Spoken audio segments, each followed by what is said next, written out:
I think there are two main areas that I've been most excited about recently.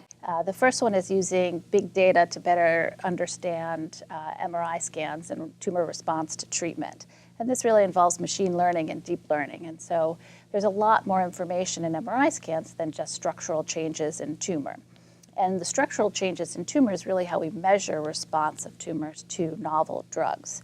But the idea with deep learning is that we can actually pick out more information in the MRI scan that can help us understand tumor response to therapy.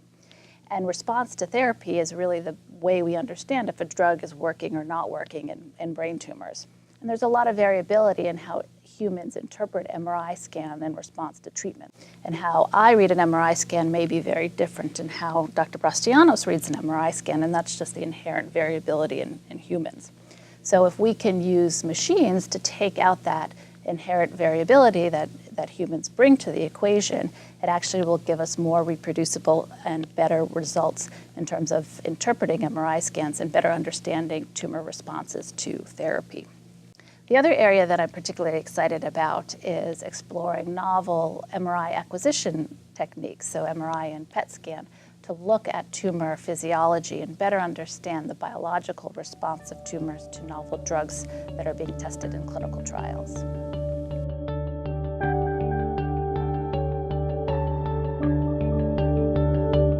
Dr. Gerstner and I collaborate on a number of clinical trials, and just as Dr. Gerstner uses big data to look at imaging, my lab uses big data to look at genomics and genetics. And we try to identify genetic drivers of brain tumors, both primary and metastatic brain tumors.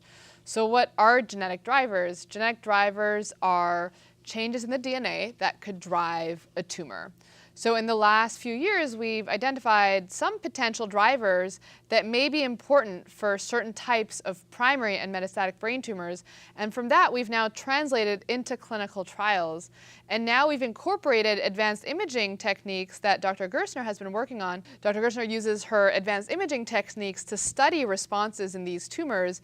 And now moving forward, what we're going to be doing is actually merging that genetic data with the imaging data to see if we can track patient responses in a unique way.